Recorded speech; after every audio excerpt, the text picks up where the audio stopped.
To this point, you've already gone through the play of Macbeth, and looking at translations and summaries, have a pretty good grasp on what's going on in the play.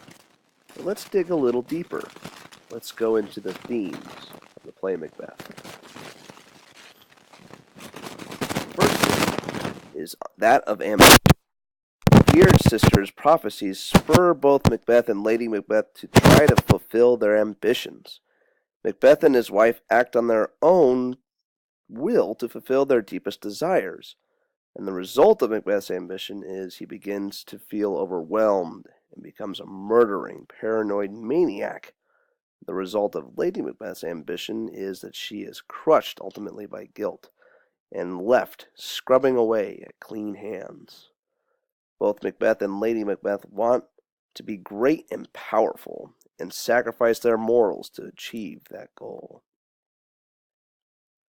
From the moment the Weird Sisters tell Macbeth and Banquo their prophecies, both the characters and the audience are forced to wonder about fate.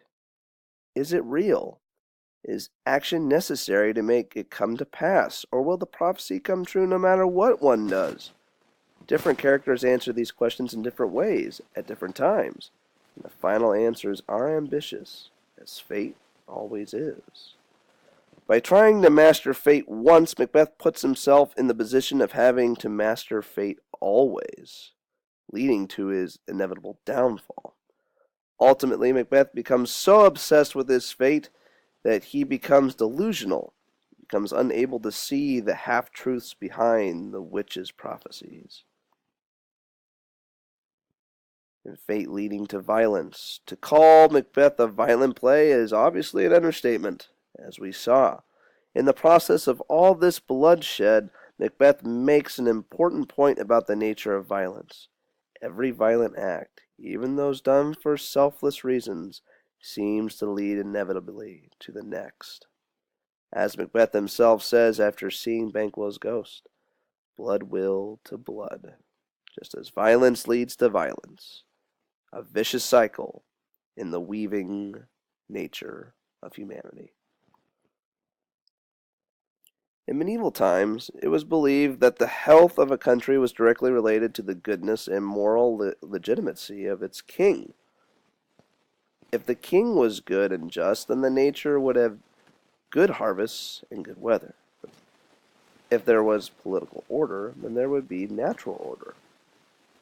The unnatural events of the physical world emphasize the horror of Macbeth and Lady Macbeth's acts, and mirrors the wrapping of their souls by ambition.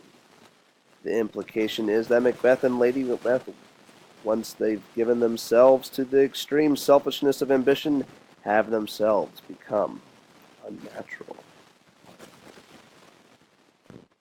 And over again in Macbeth, characters discuss or debate about manhood. Lady Macbeth challenging Macbeth when he decides not to kill Duncan.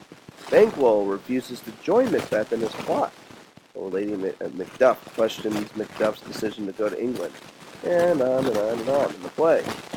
Through these challenges, Macbeth questions and examines manhood itself. Does a true man take what he wants, no matter what it is, as the Lady Macbeth believes? Or does a real man have the strength to restrain his desires, as Banquo believes? All of Macbeth can be seen as a struggle to answer this question about the nature and responsibilities of manhood. So as you can see, these themes in Macbeth urge us on to relate how this play does to our current human condition now. Next, you will be taking the themes of Macbeth and inserting them into a rendition of your own, where you create a real-life, present-day scenario where characters are faced with these same themes.